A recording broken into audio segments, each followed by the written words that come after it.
हवामानामध्ये बदल होते.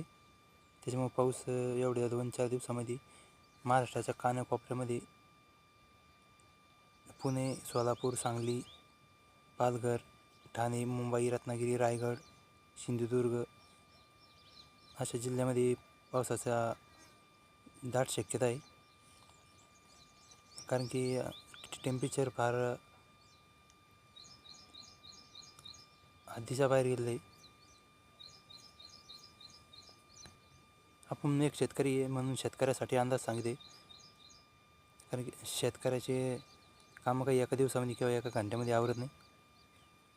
त्याला आता प्रत्येक कांदे काढायला यातला मजूर काही ऐन टायमावर भेटत नाही. ते आज न उद्या मागं पुढं होणारच आहे. पण तरी बी ज्या शेतकऱ्यांनी काढलेले त्यांनी झाकाची सतर्काची काळजी घ्या.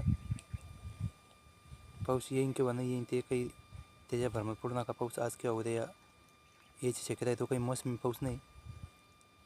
हे युद्धाच्या जे आखाती देशामध्ये युद्ध चालू याच्या परिणामामुळे हे पावसाचं वातावरण बनलेलं आहे. सूर्याचं बी टेम्परेचर मध्ये बी हवामान अनुकूल झालेलं आहे. त्याच्यामुळे फार काही एवढा काही जास्त अंदाज आपल्याला माहीत नाही. तरी बी आपण जेव्हा आपल्याला अंदाज वाचण्याचा हे एवढा रोज त्या अंदाजावरून तुम्हाला मी एक अंदाज सांगितले.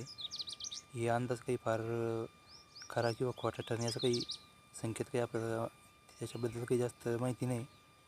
तरी आपण सतर्क राहा. दक्षिण उत्तर दिशेला थोडेफार आबळ किंवा ढगाळ वातावरण दिसून येते. त्याच्यामुळं एवढं 2 ते 3 दिवसामध्ये भाग पडून पाऊस पडण्याची शक्यता आहे. जे जास्त काही पाऊस पडणार नाही. पण तरी बी वारं होऊ शकतं. तुमची जनावरं तुम्ही सुरक्षित ठिकाणी स्थलांतर करण्याची तयारी ठेवा. आणि सकाळी 12 पासून तर संध्याकाळी 4 वाजेपर्यंत काही घराच्या बाहेर पडू नका किंवा एखाद्या झाडाखाली सावलीचा आसरा घ्या. जेणेकरून उष्माघाताचं जे शक्यता आहे ती काही तुम्हाला घालणार नाही. कारण की उष्माघातामुळे महाराष्ट्रामध्ये 3 लोकांचे बळी गेले असे माहिती मिळून आलेली आहे. त्याच्यामुळं स्वतःची काळजी घ्या. आणि जेवढं होईन उन्हामध्ये काही कामं करूच नका. सकाळी 7 पाऊण तर 11-12 वाजता तुमची कामं उरकून घ्या. आणि संध्याकाळी 4 पाऊण तर संध्याकाळी 6पर्यंत जे बी शेतीचे कामं असतील ते करून घ्या. पाणी ड्रीपला याला त्याला जोडून द्या. पाणी काही पावड्यांना भरीत बसू नका उन्हामध्ये. कारण की त्याला पिकाला बी फटका बसण्याची शक्यता आहे त्या टेम्परेचरमुळे.